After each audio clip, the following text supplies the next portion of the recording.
Hola, ¿qué tal? Buenas noches. Esto es La Clave. Como cada semana nos gusto saludarte. Hoy es miércoles 28 de abril de 2021. Y bueno, como les adelantamos, el tema es por demás interesante. Les invitamos a que se queden con nosotros. Y como cada semana, mi compañero, colega Aurelio Contreras Moreno. ¿Qué tal, Mónica Camarena? ¿Qué tal a nuestro auditorio? Pues estamos muy contentos, como siempre, de compartir con nuestra audiencia, con las personas que nos hacen favor cada semana de seguir La Clave. Y pues esta semana particularmente tenemos un tema que es de gran importancia, no únicamente para la coyuntura del momento, no únicamente para pues lo que día con día estamos relatando en los medios de comunicación, sino que lo que está pasando en este tema en particular, que es el del desarrollo científico y sus diferentes bifurcaciones en otras ramas del conocimiento, como el medio ambiente, por ejemplo, tiene importancia y va a tener repercusiones en el futuro. Y eso creo que es de una particular relevancia y por eso hemos querido pues tener como invitados a dos especialistas, a dos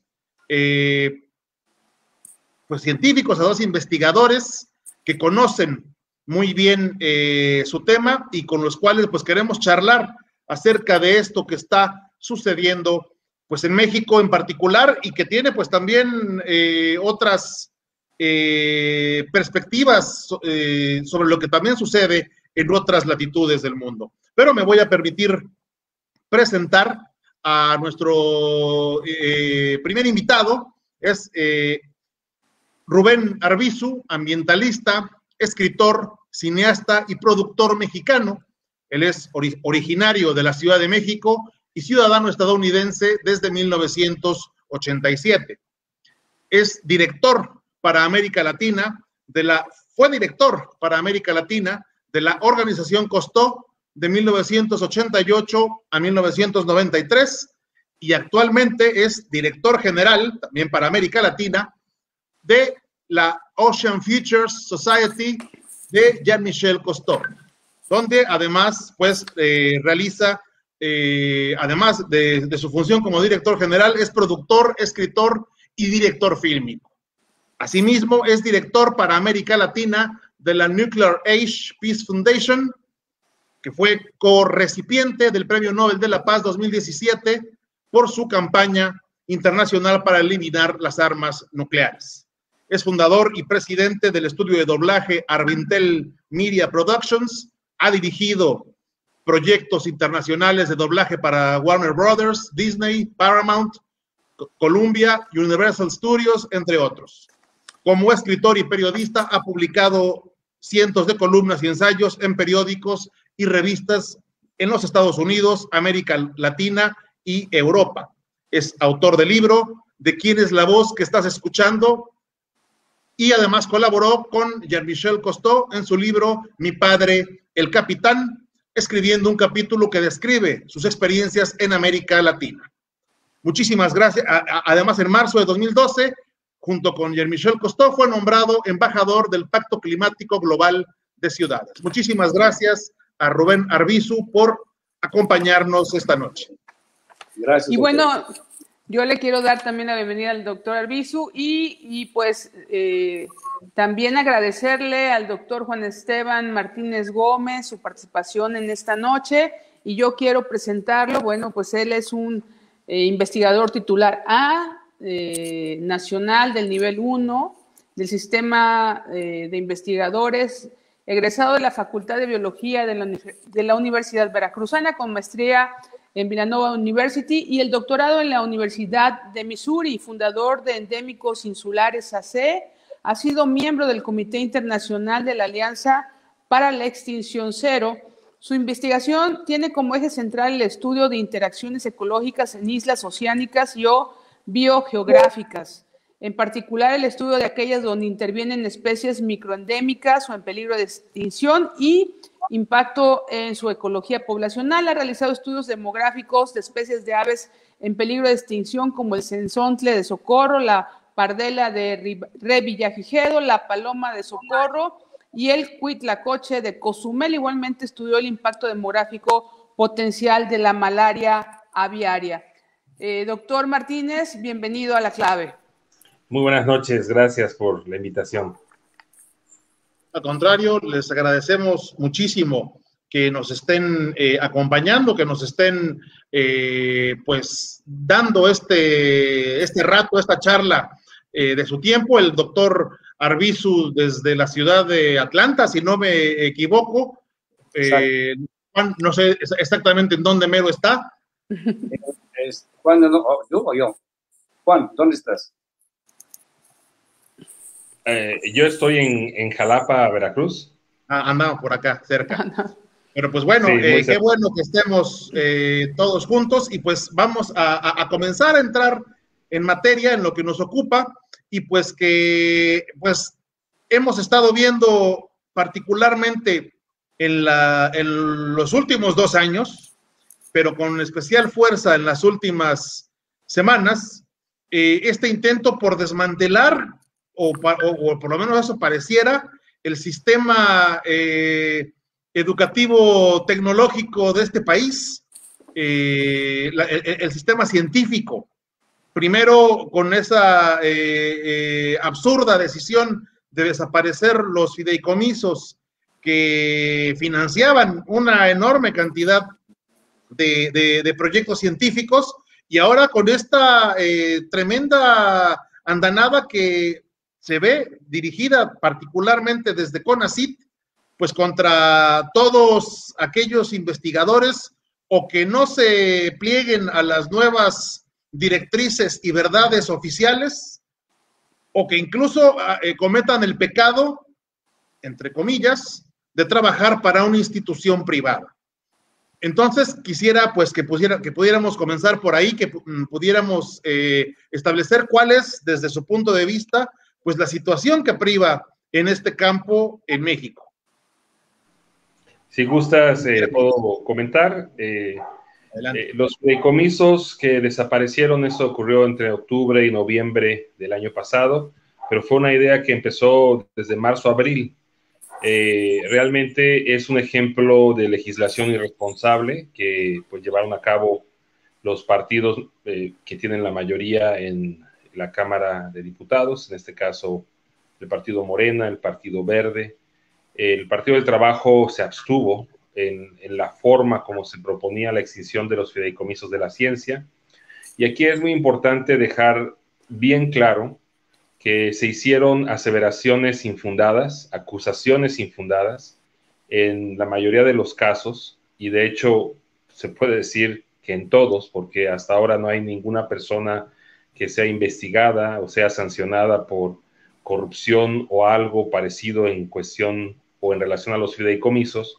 Se decía primero que el dinero público se hacía privado, y realmente en estos fideicomisos, sobre todo los fideicomisos que manejábamos las instituciones como el Instituto de Ecología, al cual pertenezco, ahí recibíamos dinero de fundaciones, proyectos externos de otros países, de la iniciativa privada, y realmente lo que hacíamos era el dinero privado lo hacíamos público, porque hacemos o damos servicio a la sociedad, y en Jalapa, pues yo creo que muchos de los jalapeños, de los veracruzanos conocen nuestra labor.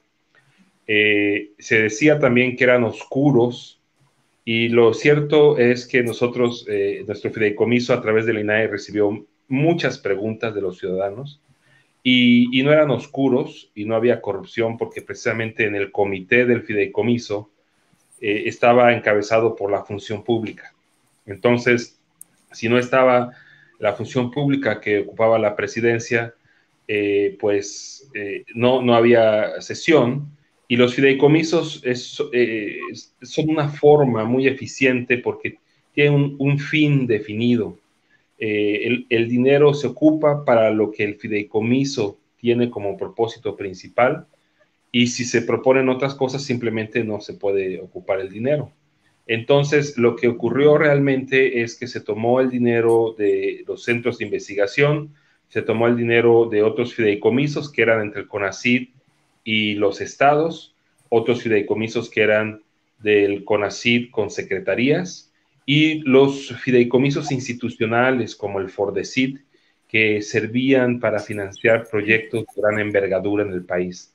Lo triste de todo esto es que se desaparecen, pero no se plantea un instrumento equivalente o similar que nos permita tener estas herramientas para el fomento de la ciencia. Y de hecho, en muchos casos, proyectos que estaban en los fideicomisos institucionales del CONACYT, que estaban en marcha, tuvieron que irse cancelando. Les quiero comentar que con otros 4 académicos del INECOL, nosotros promovimos un juicio de amparo.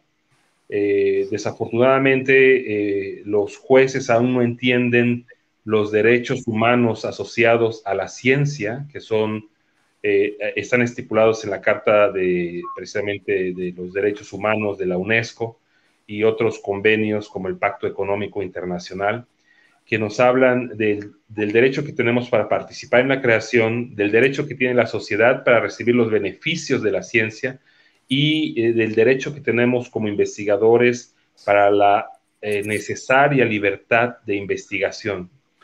Y en nuestro caso, para hacerles un resumen, pasó por un juez de distrito, lo vio desde un ámbito laboral, lo cual no es correcto porque el fideicomiso es una herramienta, nuestros sueldos y nuestro empleo, digamos, es otro aspecto muy diferente. Y después pasó a un colegiado de circuito donde 3 magistrados en parte retoman ese argumento y en parte dicen que es importante que también la persona moral que tenía el fideicomiso se inconforme. Y precisamente esta es una tesis errónea en el sentido de que un derecho humano es universal y cualquiera lo puede reclamar. Incluso hasta un ciudadano podría reclamar, por común que no fuera investigador, podría reclamar esto porque su derecho a recibir los productos de la ciencia se está viendo mermado. Entonces, justo en esos momentos, con asesoría de varios litigantes constitucionalistas y de derechos humanos, estamos a punto de llevar nuestro caso a circuitos internacionales. Y lo que estamos buscando es precisamente, como otros muchos derechos que están en nuestra Constitución y que parecen realmente letra muerta, queremos decir, a ver, al organismo internacional que vayamos, ¿cómo entiendes y qué se requiere para que estos derechos humanos de la ciencia sean atendidos por nuestro país, que es México? Y en otra ocasión, pues ya les podremos platicar qué nos dicen. En este momento, pues estamos realmente muy afectados como investigadores, muchos centros de investigación, incluso las universidades públicas, porque también eran recipientes y beneficiarios de estos fideicomisos, pues estamos afectados. Yo por ahora cerraría el tema de los fideicomisos para dar oportunidad de hablar de las tantas cosas que tenemos que hablar esta noche. Gracias, Juan. Doctor Rubén, ¿cuál es su visión sobre lo que está pasando con la ciencia y la tecnología en México? Bueno, yo tengo amigos que habían estado en CONACYT, ya no están. Desde hace 2 años que empezó como diríamos, cortar cabezas, cortar los presupuestos. Y les comentaba yo en esa época que era una copia al carbón de muchas de las acciones que me permito llamarlo así el señor Naranja de aquí, que no está, implantó. Y México ha hecho un seguimiento casi al carbón de las peores actitudes contra la ciencia, contra el periodismo, contra los derechos humanos, etc. O sea, es una copia exacta de lo que ya pasaba, se ha hecho en México. Desgraciadamente continúa. Aquí, afortunadamente, pues ya hubo cambio con Biden y esperamos que el barco se enderece. Va a costar mucho trabajo porque el mal ya está, ya existe. Me atrevo a decir que es lo que pasa exactamente en México. El mal existe ya en México ya muy interno. No es tan fácil. ¿Por qué? Porque las leyes en México se cumplen y también se mueven, como decías, Juan, a al gusto de quien esté en el poder. Y desgraciadamente es lo que está ocurriendo, más que nunca. Lo vemos con Sembrando Vida, que es un tema que se va a tocar, se supone que no era tema para tocarse el día 7, creo que es el día 7, la vicepresidenta Harris va a estar en charla con el presidente de México. Ya que habían dicho que no querían tocar ese tema porque no viene al caso de lo que quieren hablar de cuestión de la migración. Pero se insiste en que ese es el tema que debe de tratarse. O sea, es una como condición. Me vas a dar un dinero para que yo siga con este programa que es estupendo, es el mejor del mundo. Estamos sembrando más árboles que nadie en el mundo, ¿sí? ¿En qué condiciones? ¿Cuáles son los resultados? Por investigadores extranjeros también y nacionales que han demostrado lo que está pasando en México con Sembrando la Vida. Yo tengo amigos en muchos lados de la República que me envían más que nada siempre reportes, videos, fotografías, ya sea en Yucatán, ya sea en Campeche, en todos los lugares. Mira lo que está pasando, mira lo que hicieron. Ya cortaron aquí, ya destruyeron por acá, volvieron a sembrar arbolitos, ya no sirven para nada.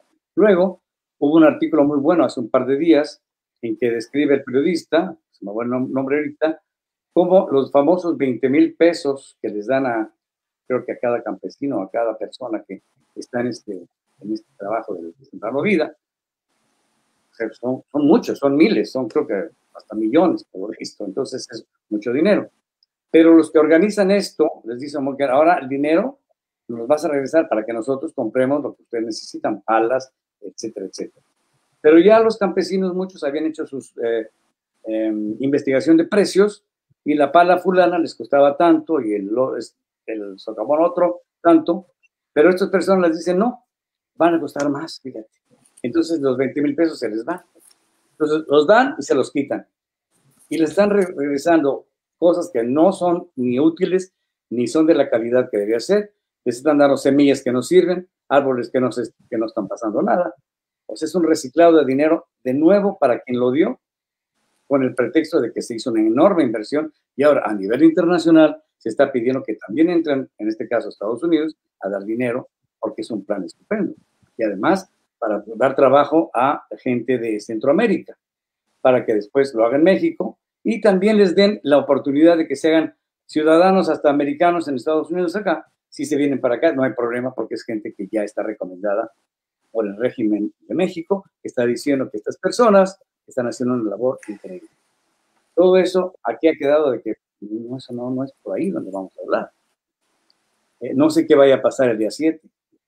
No sé si haya un problema o quede nada más entre comillas, pero esta situación ya es a nivel internacional. Lo de Sembrando Vida, sobre todo periódicos europeos, los han sacado mucho.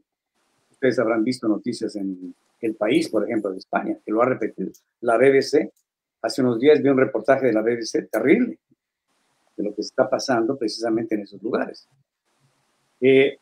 ¿Cuál va a ser el resultado? Pues ustedes son los que tienen el pulso. ¿Qué puede pasar? Realmente México la mayoría va a oponerse a esto o van a aceptar que el famoso pues ni modos, así no lo dieron y va a seguir. El Tren Maya, otra destrucción ecológica y podemos seguir con la lista. Pero por el momento lo que se ve de esto es pésimo, no es bueno y la reunión del día 7 yo temo que no va a ser muy productiva. Muy bien. Vamos a volver a poner un poco en contexto el objetivo de este programa a las personas que se están conectando apenas. Y bueno, hay que decirlo, el antecedente es que más de 1,600 científicos de instituciones privadas se quedarán sin el apoyo económico a partir del próximo año. Pues es un apoyo extra, eso es lo que yo entiendo, un apoyo extra que se daba, ¿no?, para el impulso de la investigación. Desde mi punto de vista, bueno, es otro gran golpe después del tema de los fideicomisos al sector de la investigación en México. Y voy primero con el doctor Martínez para después con el doctor Arbizu. ¿Cuáles serían las consecuencias inmediatas? Bueno, las sabemos, el éxodo, como ya decía Rubén, el éxodo lógico de muchos que se van a ir al extranjero la fuga de cerebros le llamamos, pero la investigación que se hace en centros públicos, ¿hasta dónde tendrá este impacto negativo a partir de el retiro de estos estímulos económicos, Juan? Bueno, aquí hay varias cosas que hay que tocar. Primero, y solamente para retomar un poco lo que mencionó Rubén, justo acabo de pasar hoy por una ciudad veracruzana, Rinconada. Allí pude platicar con pues, los habitantes, ¿no? Los vecinos, y me dice precisamente que el programa Sembrando Vida es un fracaso porque tumbaron, cortaron árboles de mango, frutales, ya existían, tumbaron árboles muy viejos, con diámetros muy grandes, yo calculo que serán tal vez de 40, 50 años, para después plantar los árboles que les dan del programa. Entonces, es un ejemplo de cómo el programa, la forma como se está implementando, no sirve para incrementar la superficie forestal, sino que donde había árboles grandes, donde ya había quizá una relación con la fauna, con la flora, en estos huertos de mango, ahora pues prácticamente hay unos arbolitos jóvenes de cítricos y otras especies que son las que proporcionan el programa. Un colega de la Universidad de Ciencias y Artes de Chiapas precisamente participó en la evaluación y realmente lo que estamos viendo con Sembrando Vida es una pérdida de la cobertura forestal y vegetal del país, lo cual aquí vemos cómo la ciencia dice, la ciencia mexicana, la ciencia nacional dice, momento, este programa no está dando los resultados que se pretende o que se dice que está dando. En el caso de los impactos a la ciencia, hay uno en general que es sentido por todas las instituciones que tienen que ver, como lo mencionas, los CPIs, los Centros Públicos de Investigación, son institutos de investigación federales. Y lo que ha habido es una reducción tremenda. De hecho, estamos recibiendo, estos institutos estamos recibiendo menos presupuesto de lo que nos daban los, entre comillas, llamados gobiernos neoliberales. Estamos recibiendo nominal, ¿no? Porque también con la inflación quiere decir que estamos recibiendo mucho menos. En el caso de los investigadores de universidades privadas, lo que estamos viendo es un acto de discriminación. A pesar de que se habla de los derechos humanos, de que se mencionan y todo, en los hechos, los investigadores de las universidades privadas, que ellos no son privados, ellos son personas como nosotros que se emplean, en este caso, en una universidad privada, porque ahí les dan pues, la oportunidad, el espacio, pero muchos de ellos, si no es que todos ellos, están trabajando, haciendo investigación para el beneficio de la sociedad. Es decir, su investigación tiene repercusiones benéficas para todos. Y lo que se está haciendo con este reglamento es simplemente la forma como está, lo pueden buscar en el Diario Oficial de la Federación. Hay dos modificaciones recientes. Una es de noviembre del año pasado y la reciente acaba de salir publicada hace unos días también, reglamento del Sistema Nacional de Investigadores. Y vemos que de una manera muy, pues yo diría, dolorosa, excluyente, discriminatoria, en los artículos 61, 62 omiten, ¿verdad? Por la forma como están escritos, omiten a los investigadores de las universidades privadas para recibir este estímulo por su calidad como investigadores.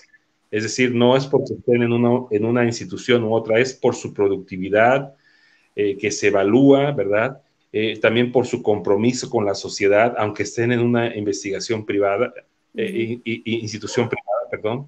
Y anterior está el hecho del convenio que hasta ahora no se les ha dado, es un error que se viene arrastrando, no se les daba, no se les reconocía inmediatamente a los investigadores de universidades privadas, sino que su institución tenía que tener un convenio, lo cual permitía que recibieran el estímulo. Pero ahora la forma como queda este convenio, la forma como está escrito, nos hace entrever que solamente podrán recibir el nombramiento, pero de manera nominal, para reconocer que son miembros del SNI, pero su estímulo asociado, ¿verdad?, a los méritos que ellos tienen se está cortando completamente.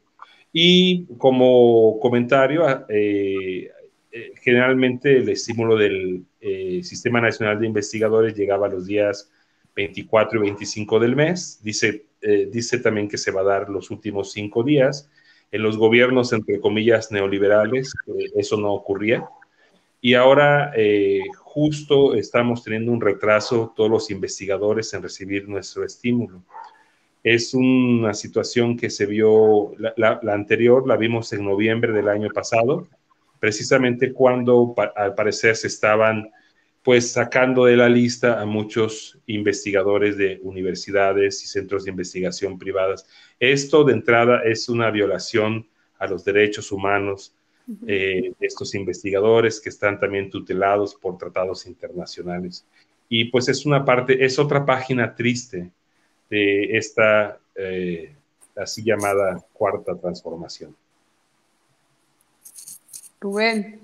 Sí, totalmente cierto. Y lo que dice Juan, pues ustedes también lo conocen, es exactamente lo que pasó aquí, pero a copiar carbón en México.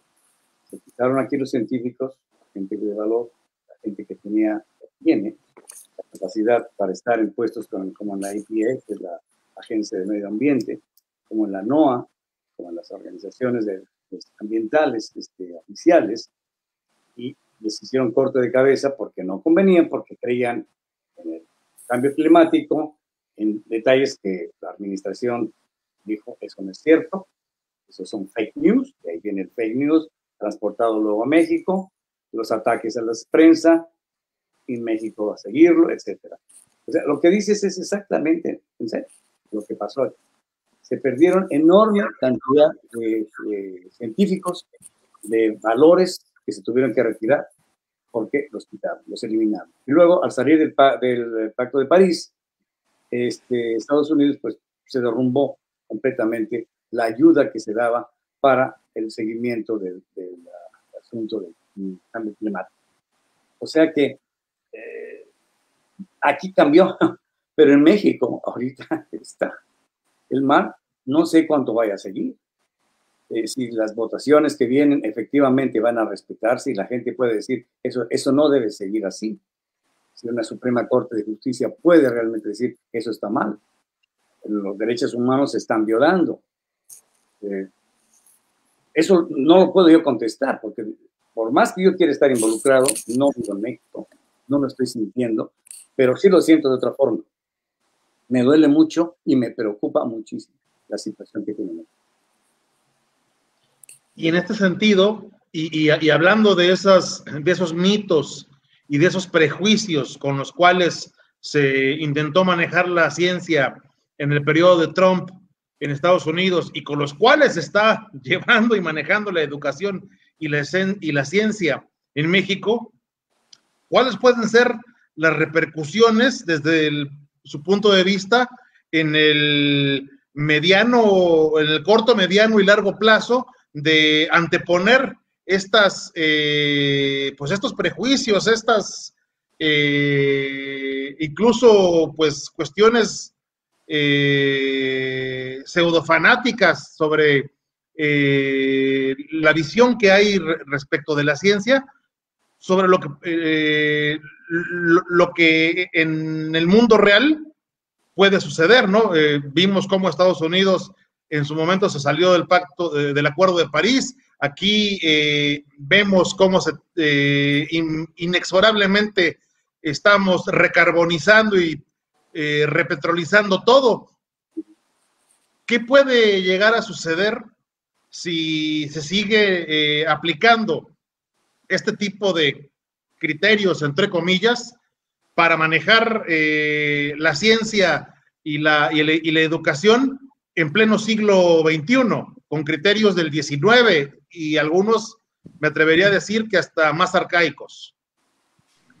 Pues es una pregunta muy importante y precisamente por esta preocupación que existe en la comunidad académica, justo en esta semana se están llevando unas jornadas interuniversitarias y también con diferentes centros de investigación. Lo pueden ver en la red Prociencia, en las redes sociales de Prociencia MX, tanto en Facebook como en Twitter, y ahí pueden ver el programa. Quienes no pudieron verlo, pueden verlo después. Se va a hacer una compilación de todas las participaciones, notas también.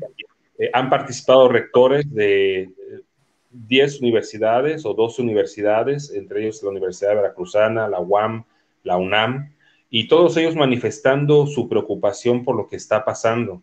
También han participado el director precisamente del CIMBESTAR, el presidente del Colegio de Directores de CPIs, que es el doctor Miguel Rubio, el director del INEPOL, investigadores de a pie, como su servidor.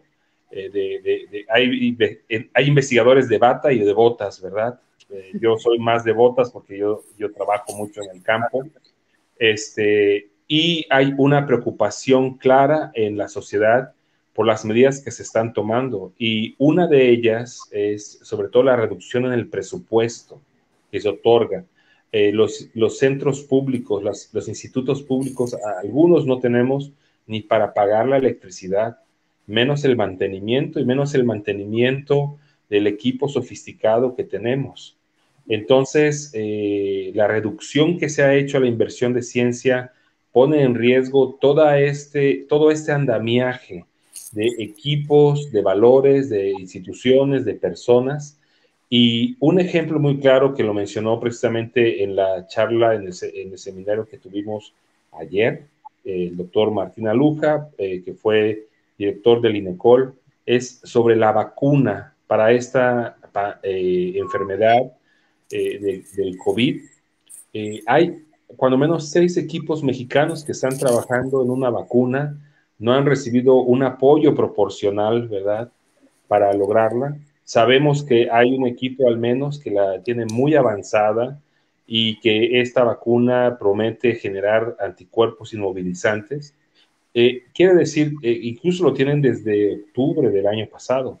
Si hubieran recibido el apoyo para la ciencia, o sea, para esta investigación, para luchar contra esta pandemia, lo que estaríamos viendo ahora es que los mexicanos nos estaríamos vacunando con una vacuna que es producto de la investigación nacional.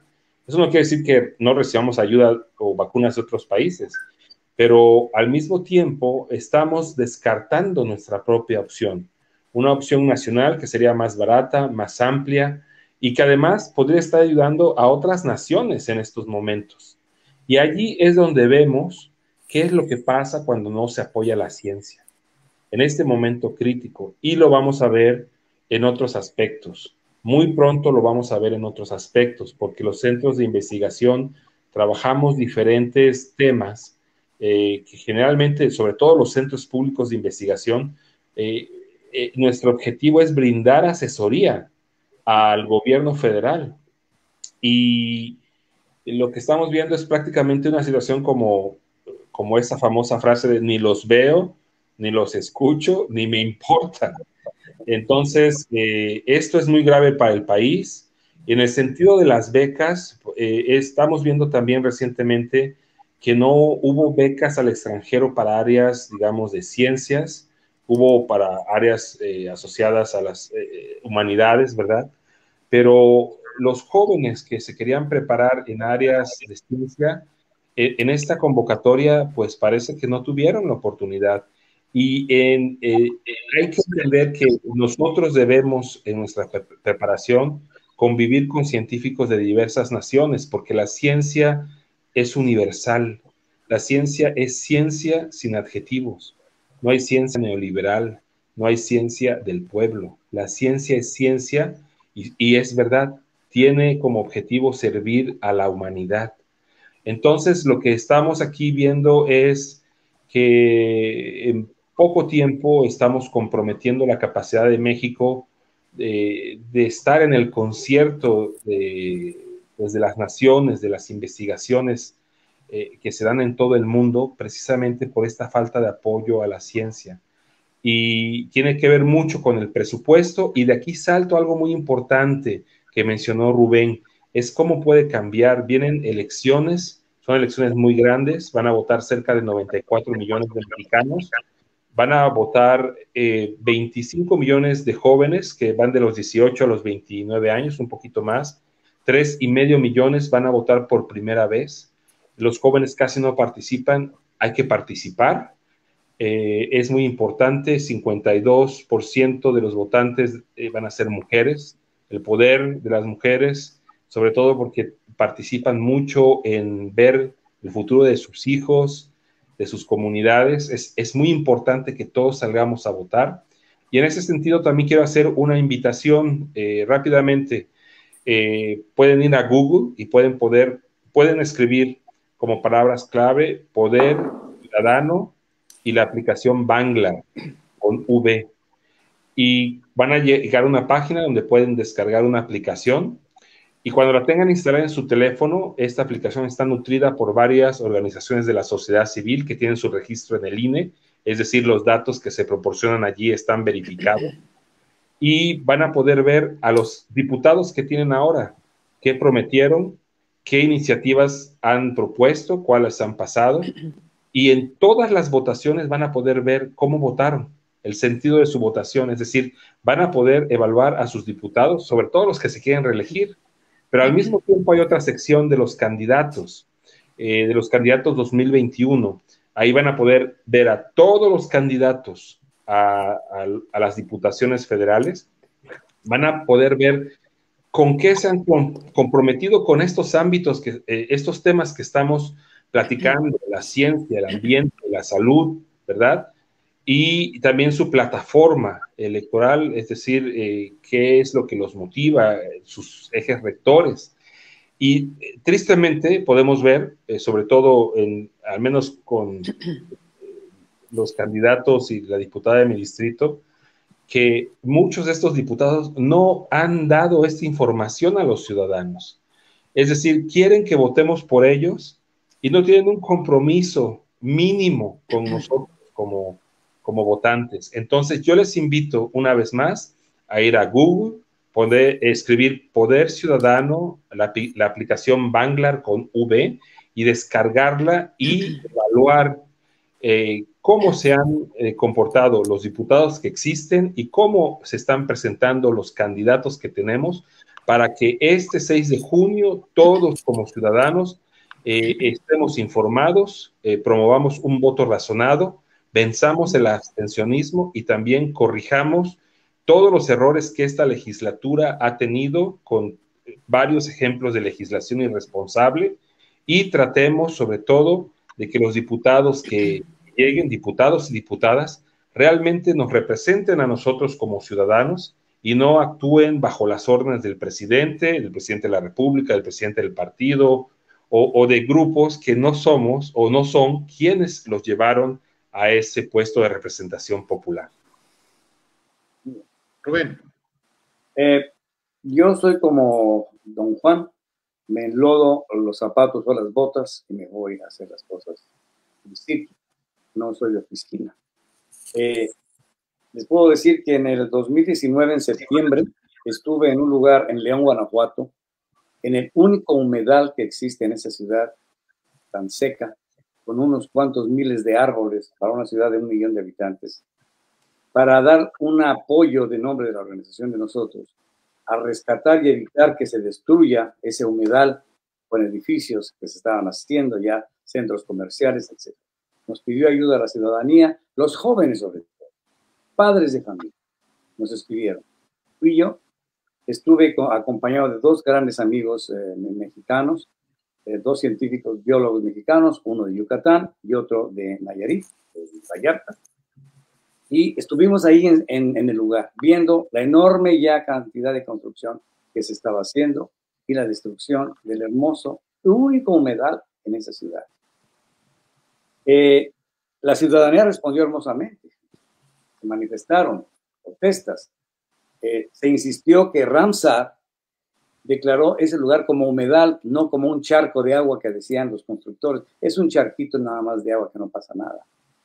Es una extensión muy buena, que una cantidad de vida estupenda que se estaba destruyendo. Eso fue en el 2019, en septiembre. El día que yo salí, que estuve 3 días ahí, recibí 2 amenazas, de las tantas que he recibido ya de México, porque tengo mis amenazas de que me dedique a mis ballenitas acá y no esté molestando por allá. Y el resultado es que esa humedad está ya casi por desaparecer, no pasó nada, a pesar de que se hicieron manifestaciones y para eso, dice de que declaró el gobierno, etcétera, no pasó nada. Y la ciudadanía, como dijo Jean-Michel en un mensaje que mandó grabado, con lágrimas en los ojos casi de ver a los padres de familia con los niños diciendo, esto es nuestro futuro, nuestros patitos, nuestro todo, las águilas que viven aquí, todo lo están destruyendo. Pues la humedad se va a acabar. ¿Cómo se defiende entonces, mi querido amigo Juan, si están destruyendo CONACYT, como CONACYT está destruyendo la ciencia, también los que aplican las leyes, que no respetan para nada los tratados internacionales, como en este caso Ramsar. Y es una terrible pérdida. Y ese es un ejemplo, porque yo me sigo por la República y podemos seguirnos toda la noche dando ejemplos, tanto en Nayarit, tanto en Yucatán, tanto en Campeche, etc. Es un asedio completo contra el medio ambiente, sin importar el futuro de nada. No sé qué es lo que piensan, que viven en otro planeta o que van a estar aislados en una casa con un domo es estupendo y no van a tener problemas los ricos o los que están en el poder de las consecuencias de lo que está ocurriendo. Muy bien. Si me permiten, yo quisiera dar voz a las personas que están enlazados con nosotros, que es muy importante también escuchar los puntos de vista y los saludos. Bueno, ya tenemos a varias personas enlazadas con nosotros, pero bueno, Enrique Quijada dice el Fonden, que tanta falta hace con los incendios forestales y la sequía tan grave que se prevé. Eso sería a lo mejor importante comentarlo. Él mismo dice, no hay ninguna investigación por la supuesta corrupción a ningún fideicomiso. López solo lo señaló como pretexto para despojarlos. A mí me gustaría en este sentido, después seguiremos dándole voz, bueno, a Aurelio también, a comentarios muy importantes que tenemos ya de nuestros amigos que comparten, pero esto del Fonden sí me parece relevante, porque ahorita, bueno, pues ya estamos en México en una temporada de sequía verdaderamente grave que no se le ha dado la importancia, qué raro, ¿verdad? Ni se le ha dado atención, así como decía Juan, aplican la de no veo, no oigo, no escucho, pero sin embargo creo que puede tener efectos catastróficos a muy corto plazo. ¿Cuál es la opinión de ustedes acerca también de este tema, pues que nos impacta directamente a todos? Juan. Pues hubo varios fideicomisos, por ejemplo, el Fonden, el Fideicomiso del Cambio Climático. Están en la parte presupuestal la situación de la disminución de los presupuestos a la Comisión Nacional de Áreas Naturales Protegidas, que tienen, por ejemplo, brigadas contra incendio también, con sus programas sociales. Está la disminución del apoyo a la CONAFOR. Entonces, como lo bien ha mencionado el Fonden, como otros, se hicieron acusaciones, pero no están probadas. No están probadas. Y del CONACYT, que eso es lo que, pues, digamos, conocemos, mucho se mencionó en las mañaneras de ejemplos, que además son ejemplos incorrectos, porque o están tergiversados, o es una verdad a medias, o simplemente no corresponde a la realidad. De casos supuestamente de corrupción, pero de allí, desaparecieron los fideicomisos. El presidente dijo que en 10 días se iba a poner ejemplos contundentes, ¿verdad? Y nunca han llegado. Entonces, lo que realmente pasó es que perdimos herramientas para atender diferentes aspectos. Por ejemplo, también la cuestión de las víctimas de la violencia, ¿verdad? Eso lo vimos en el Senado, un grupo muy grande de víctimas que han sido desplazados y ahora no tienen un fideicomiso. Y vemos la necesidad de tenerlos, pero como lo dije anteriormente, desaparecen y no tenemos un un mecanismo para subsanar o atender lo que estos fideicomisos hacían, y lo que estamos viendo es precisamente una falla, un letargo para atender a estas necesidades del país. Entonces, ahora lo dice muy claramente Rubén, el reto es muy grande, pero siendo que tenemos el 6 de junio muy cerca, debemos como ciudadanos entender la importancia de lo que es la Cámara de Diputados o las cámaras, ¿no? Los congresos locales que también en muchos estados van a estar, va a haber elecciones, vamos a elegir a estos diputados, la importancia de elegir a personas capaces y comprometidas pues con las agendas ciudadanas, para empezar, y luego sí es cierto, hay mucho por hacer y también es verdad, había mucho por corregir, pero no es lo mismo corregir que destruir. Entonces lo que estamos viendo incluso desde que llegó una de las primeras iniciativas que afectó a la gente en los institutos de investigación públicos, la ley de remuneraciones, que realmente afectó a quienes menos recibían, es que estamos viendo un tipo de legislación con una argumentación que en su mayoría es falsa y machetazos. En vez de actuar con bisturí, son machetazos. Y lo que nosotros vimos en los fideicomisos es pues una negativa, al menos en el Senado, porque yo estuve ahí, una negativa, a pesar de que se lo pedíamos a los legisladores de Morena y todo, una negativa para dialogar, pero dialogar además con números y con evidencia.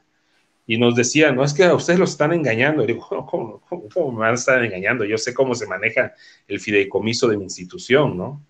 Realmente a usted, senador, a usted, diputado, lo están engañando. Y está votando con falsas, o votaron con falsas premisas, ¿no? Y eso es muy riesgoso, porque realmente el Fonden es solo un ejemplo. Hay muchos fideicomisos que están o fueron afectados. Todavía quedan, porque también es eso. Hay fideicomisos que no se tocaron.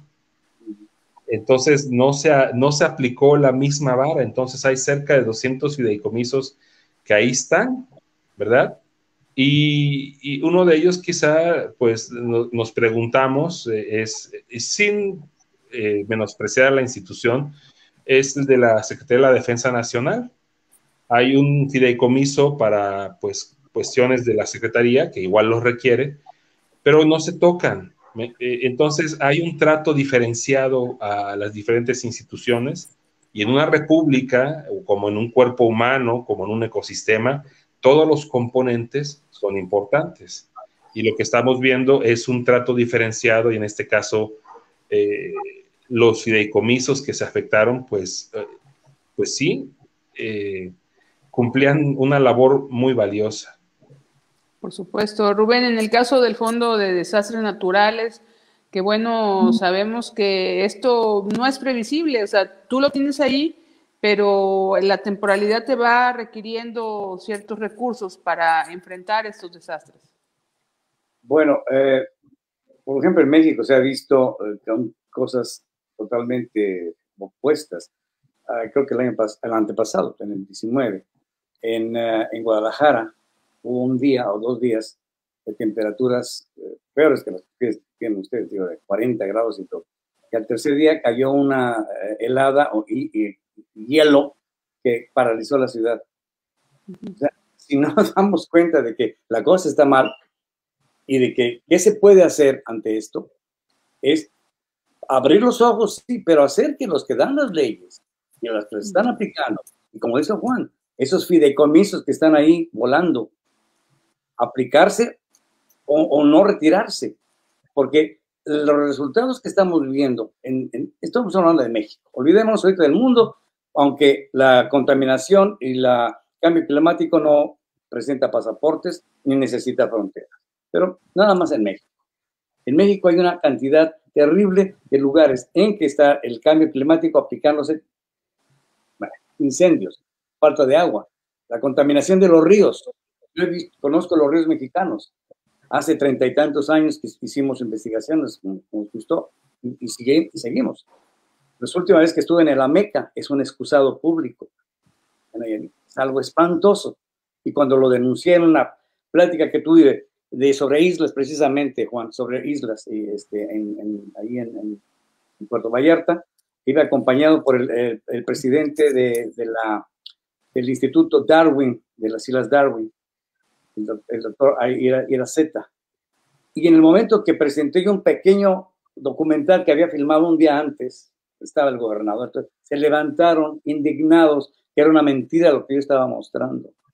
Los montones de suciedad, de las plantas de tratamiento, inmediatamente a 50 metros del mar, toda la porquería, y a la gente ahí comiendo el pescado, bañándose en el mar, como si nada. Dijo, es una mentira lo que está usted diciendo aquí. Volvemos a lo mismo, estamos viendo la realidad y dicen, eso no es cierto. Lo que estás viendo, esas son mentiras. Yo tengo otros datos, es famosa frase. Así es de que no es para echarnos a llorar, es para echarnos a luchar más, pero la situación es muy difícil. Y Juan tiene toda la razón. Aquí hay que inculcar más que nada y darle fuerza a la juventud, que es la que se va a quedar con el paquete que le vamos a dejar nosotros. O sea, ustedes se las arreglan, ¿verdad? Yo ya viví, ahí ustedes se las arreglan. ¿Y qué les estamos dejando? Entonces, ellos son los que deben tener la bandera, ser como la Greta Thunberg, esa muchacha de 18 años, que es un ejemplo a nivel mundial, de cómo se puede movilizar, de cómo puedes decir, están ustedes mal, y se los digo en las Naciones Unidas, y se los digo ante quienes sean, porque ellos están sufriendo las consecuencias que van a tener, que no van a tener un mundo en unos cuantos años. Y sin embargo, cuando vemos voces en este mismo sentido, como la de una estudiante, una joven mexicana que hace precisamente una semana levantó la voz en una reunión de dignatarios y habló sobre los problemas que está sufriendo México en este campo, en el campo ambiental. La respuesta que recibió desde México fue el hostigamiento, la estigmatización y los insultos, que son lo que vemos que es lo único con lo que sale, con lo que responde siempre este régimen, que además pues vemos que tiene hecho un desgarriate. Hoy nos enteramos, aunque nos comentaba Juan que ya tiene varios días, que presentó su renuncia el director precisamente del Sistema Nacional de Investigadores del CONACYT, pues porque es un desgarriate absoluto lo que ahí está pasando, y se toman decisiones con el hígado y no parece que haya pues ni siquiera una idea clara de hacia dónde se quiere ir, y porque además pues más allá de lo que pueda pasar en las elecciones del próximo 6 de junio, pues este gobierno todavía le quedan 3 años. Entonces, pues la expectativa no es particularmente halagüeña. Mónica, ¿qué dices de eso tú? No, queremos saber qué dicen ustedes. Bueno, es que ustedes tienen también, ustedes tienen el pulso. Tú estás leyendo, Mónica, o tú también, Aurelio, preguntas de personas que están queriendo decir cosas. Es importante escucharlas también. Así es. No, claro, nosotros lo decimos en nuestras columnas, ¿no? Pero precisamente, más bien que quisiéramos saber qué piensan ustedes sobre esto en particular. Pues yo quisiera comentar, justo hemos hecho una reflexión de nuestro compromiso con el ambiente, e incluso nuestro compromiso con la democracia. En 1994 tuve la oportunidad de participar con la Alianza Cívica. Prácticamente nos enfrentábamos a actores que otra vez están ahí, que ahora antes eran de un partido y ahora son del partido que está en el gobierno. Y ya se redimieron, ¿no? Sí. Y pues en ese momento defendíamos lo que era el voto, que se contara bien, que se evitaran estas prácticas fraudulentas, ¿verdad? Y pues difícil, siempre contracorriente, pero ahora yo veo también con el avance de la tecnología, ahora estamos tratando de evaluar a los candidatos, de buscar el voto informado, también de ser observadores electorales, y yo siento que hay ciertos avances. que no debemos desanimarnos. No. En el caso de lo ambiental, pues Rubén y su servidor participamos también en la defensa del sistema arrecifal veracruzano, ¿verdad? Que fue mutilado de una manera, pues yo diría inadecuada y poco, pues, ética, porque se decía que una parte del sistema arrecifal veracruzano había muerto y esa parte coincidía después con un desarrollo portuario. Es decir, la forma no es adecuada. Y a pesar de que se incrementó la cantidad de la superficie marina, pues se perdió un arrecife que siempre se puede restaurar y se perdió una playa muy importante para el municipio de Veracruz.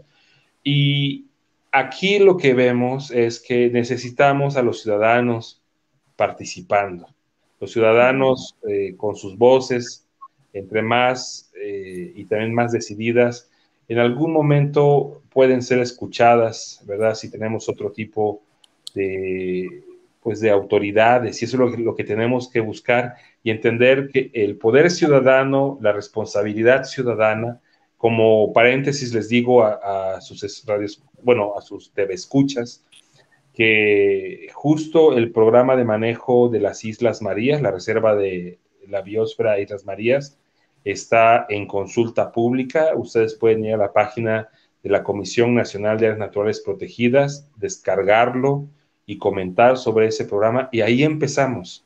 Lo primero que debemos entender es que debemos de transitar de ser habitantes de este país a ser ciudadanos de este país, donde tenemos responsabilidades y tenemos compromisos por estas causas. Estamos hablando ahora de la ciencia, del medio ambiente, y debemos unirnos, porque es nuestro patrimonio, pero más el patrimonio de nuestros hijos e hijas, que con malas decisiones de las autoridades precisamente están perdiendo un poquito o un mucho de su futuro. Entonces, la invitación es, aunque primero, esto siempre va a ser así de alguna forma, y siempre los ciudadanos tenemos que estar participando y tenemos que estar observando. Va a ser desgastante seguro, pero eso nos debe de quedar claro. Esto es un... Creo que se nos congeló un poco. Rubén, ¿querías decir algo? Sí, una muestra de que sí se pueden hacer las cosas. En el 2013, la participación de nosotros de denuncia internacional evitó que se construyera o se terminara de construir lo que se llamaba el Dragon Mart cerca de Cancún. Hicimos una campaña internacional y gracias a eso, algo que ya estaba por ponerse ya la estructura, porque habían ya desmontado una enorme cantidad de terreno, estaban desmontando arrecifes para que pudieran entrar los barcos chinos, que iban a estar 40 barcos al día trayendo productos chinos para toda América Latina y América del Norte. Y se logró detener lo que era ya imposible, ya estaba, pero el gobierno, yo creo que está en la cárcel ahora el gobernador, ya estaban todos estupendamente, ya terminado el asunto. Se pudo evitar. Y por último, otra, acá en Baja California, en otro arrecife, que es el único que existe en ese lugar tan grande. Lo conoces, me imagino, Juan. El arrecife que está en Cabo Pulmo. Se iba a hacer una construcción de, creo que 10,000 casas y condominios y todo.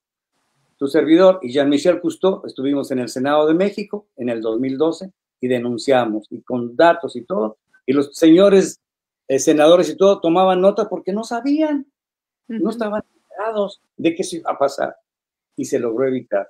Se pueden hacer las cosas si se hace la fuerza. No podemos decir lo dejamos.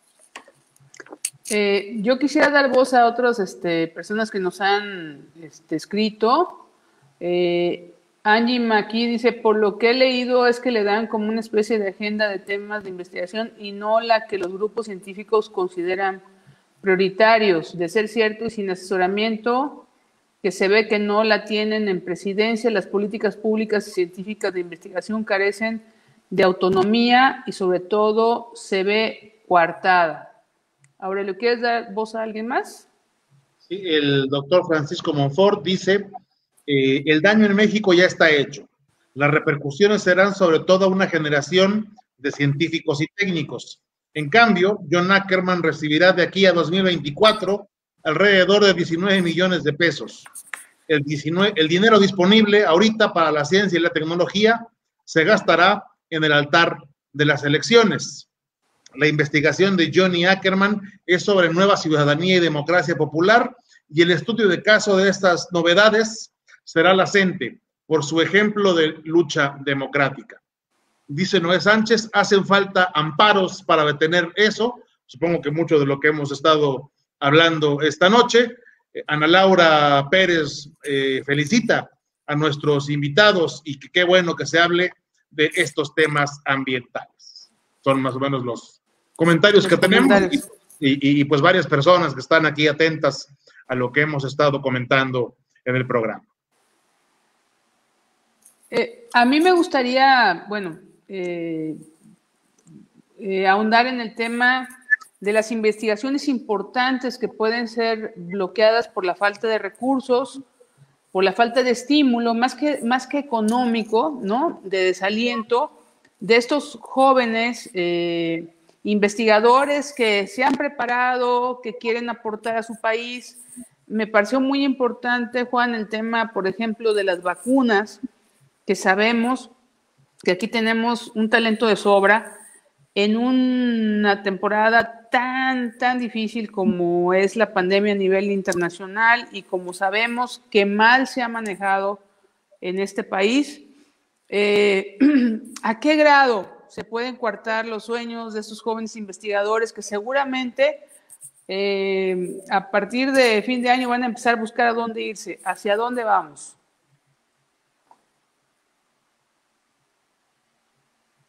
Juan. ¿Quieres decir algo? Parece que está congelado. Bueno, Rubén. Podría darles un ejemplo también positivo, sobre todo de aquí. Perdón. Juan, ya estás ahí. Contesta tú. No, adelante, Rubén, adelante. Es que es un ejemplo muy positivo de lo que se puede hacer. Hace 3 años también, antes de la famosa pandemia, una compañía americana de publicidad nos solicitó que si nos interesaba apoyar un plan de un juego que se llama Minecraft.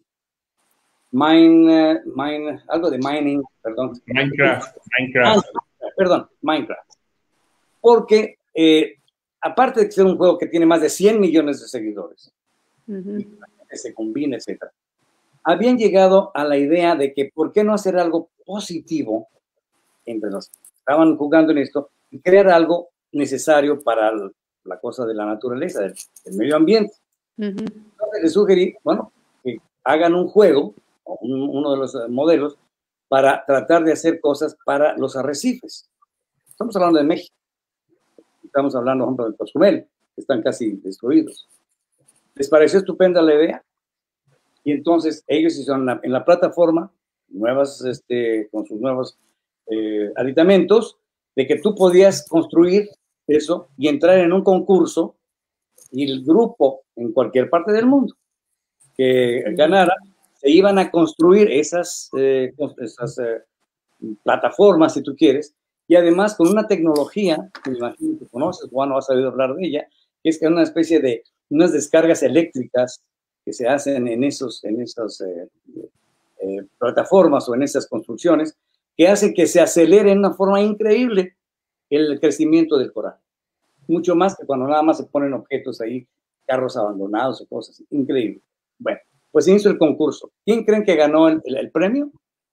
México, en Monterrey, los chicos del Colegio Americano de Monterrey. Hicieron unos diseños estupendos. Chamacos de 18, 19 años, precisamente los que necesitamos. Y ahí está, lo hicieron. Ganaron el concurso, se hicieron las plataformas, a unos hasta los enseñaron a bucear y los llevaron a Cozumel a poner ahí en estas y está creciendo aquello hermosamente. Es una muestra de que se puede hacer y debemos apoyarnos precisamente en estas tecnologías. Juan. Pues la visión de un joven, primero, un joven que desea hacer carrera científica, se puede dar cuenta de que sus oportunidades son menores. Entonces, incluso puede desalentarse a la juventud a seguir una carrera científica. Y para quienes ya la siguieron, debemos recordar que uno de los objetivos del estímulo del SNI es tratar de que los científicos tuvieran salarios similares a los que reciben científicos en otros lugares de países desarrollados, como Estados Unidos, Europa, principalmente, para que fuera atractivo estar en una institución de investigación mexicana. Ante la precariedad que estamos viendo quizá ahora, ¿no? En la situación del SNI, como les digo, ahora aún no recibimos el estímulo, igual llegue mañana o pasado mañana o quizá, no sé, en 10 días. Sí, muchos jóvenes van a decir, yo no me voy a México. De hecho, eso ya está pasando, porque tienen la oportunidad, al ser talentosos, de insertarse en otros países y hacer una carrera productiva, una carrera científica productiva. Al mismo tiempo, hubo o todavía existe un programa precisamente para esos jóvenes que regresan del extranjero o que terminan un doctorado, y algo que se ha dado o nos hemos dado cuenta es que el tiempo en que un joven científico se puede integrar a un instituto de investigación, a obtener una plaza, que es como esta situación laboral más estable, tarda tiempo. Entonces se inventó un programa que se llama el de Cátedras CONACYT, donde es como una beca para personas que ya terminaron el doctorado, para que reciban esta beca hasta por 10 años, en lo que están buscando una seguridad laboral. Y este programa también está en riesgo. Entonces, pues, quizá no eran los mejores programas, ¿verdad? Quizá había muchas cosas, o hay muchas cosas que se pueden mejorar, pero es eso, mejorarlos y no destruirlos, es la clave para muchas cosas en el país. Si había errores, si había errores, hay que corregirlos, y si había corrupción, hay que castigarla, ¿verdad? Pero nada más se pueden lanzar acusaciones al vacío y sin sustento y destruir, o sea, pasar el machete destruyendo, porque todo esto tardó años en crearse, en dar una especie de plataforma a los jóvenes que han terminado su carrera científica para que regresen a México, y ya una vez en México, para que estén allí hasta que tengan una oportunidad laboral estable. Entonces, pues sí, vamos cometiendo errores en el sentido de que estamos realmente desincentivando a nuestros jóvenes a seguir el camino de la ciencia. Así es. Finalmente, y pues ya para concluir este programa, les quiero plantear esta pregunta. ¿Cuál será el costo de no enderezar el rumbo en materia particularmente de investigación, de ciencia, tecnología y educación? Juan, ¿quieres empezar? Yo tengo algo que decir, pero tú dilo. Bueno, voy rápido. Ahorita no recuerdo, pero precisamente cuando empezó esta andanada de legislación irresponsable por parte del Partido Morena, del Partido Verde, y en ese momento también el Partido del Trabajo, un investigador, un colega de otro centro público de investigación, del CIDE, hizo una analogía del árbol de todos. La educación, la ciencia, la cultura, las artes son el espíritu de una nación y son el árbol de todos, independientemente de la ideología. Lo que estamos haciendo es como el programa Sembrando Vida. Estamos cortando un árbol muy viejo, como aquellos que hoy me platicaron en Rinconada, Veracruz, que fueron talados para poner árboles jóvenes, de otras especies para que crezcan. Y entonces es el ejemplo más claro. La biomasa que tenían esos árboles se está perdiendo, y lo que venga, aunque se recupere el rumbo, va a ser un arbolito joven, un brinzal, que también está sujeto al riesgo de las tempestades, de los huracanes, de las sequías. Y precisamente, ¿qué vamos a hacer si afectamos a la educación, si afectamos a la ciencia, si afectamos a la cultura, si afectamos a las artes? Pues vamos a ser un país sin alma. Eso así lo dejaré yo por ahora. Yo coincido totalmente contigo, Juan. Es muy penoso decirlo, porque esto es arrancarse el corazón, decir, en eso estamos. Y no es bueno tampoco ponerle florecitas y decir, bueno, es que a lo mejor se le hace un poquito por acá, ya no va a pasar esto y se va a mejorar. El asunto como va es pésimo. Esto requiere de un cambio, pero totalmente dramático.